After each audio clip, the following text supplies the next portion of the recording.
पहले आप सबों को इस दशहरा पर, इस विजयादशमी के पर्व पर मेरी हार्दिक शुभकामना है।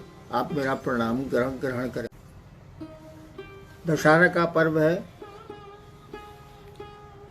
बड़ा ही पावन और हर्षोल्लास का पर्व है ये,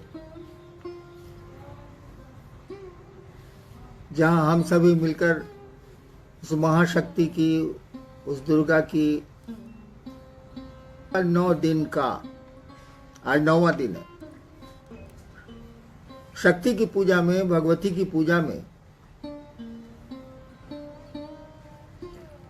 9 दिन का महत्व माना गया है। जैसे रामनवमी में भी है, 9 दुर्गा का भी है, नवमी का भी है। इसकी आध्यात्मिक व्याख्या की गई है, इसमें कहा गया है कि 5 तत्व हैं, 5 महाभूत हैं ये, क्षिति जल पावक समीर गगन 5 महाभूत हैं,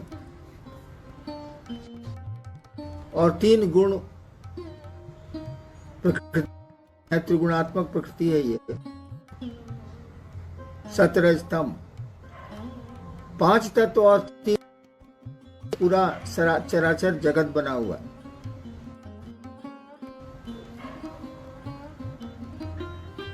आदमी में भी, मानव सृष्टि में भी इन्हीं तत्वों और इन्हीं गुणों का समावेश है, उन्हीं से मानवीय सृष्टि बनी है।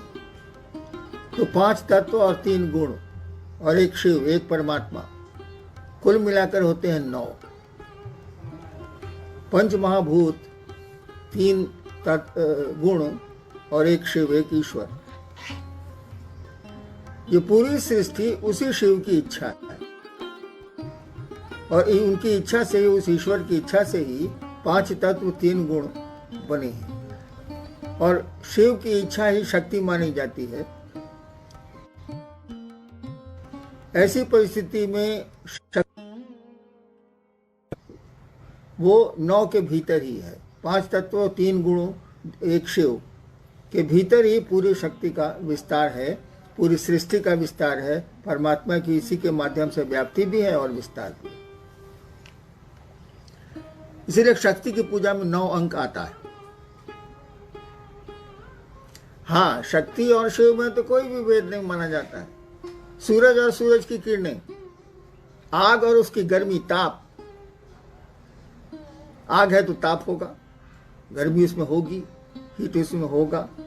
सूरज है तो रोशनी उसमें होगी, प्रकाश की किरणें होंगी ही होंगी।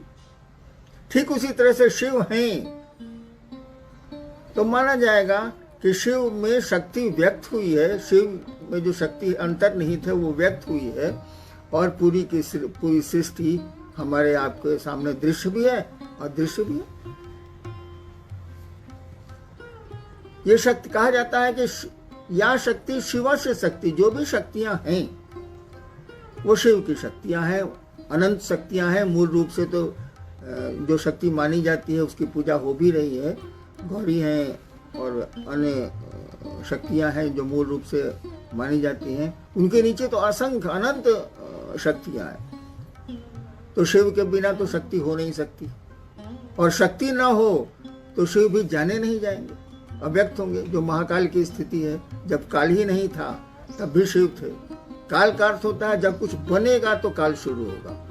जैसे घड़ी बन जाएगी तब समय शुरू होगा कि इस तारीख को बनी थी, इतने दिन चलेगी, इसके बाद ये खत्म हो जाएगी। दवा बनी है, इतने दिन ठीक रहेगी, उसके बाद इसकी शक्ति घटती चली जाएगी। तो महाकाल का यही कॉन्सेप्ट है, महाकाली का भी यही कॉन्सेप्ट है।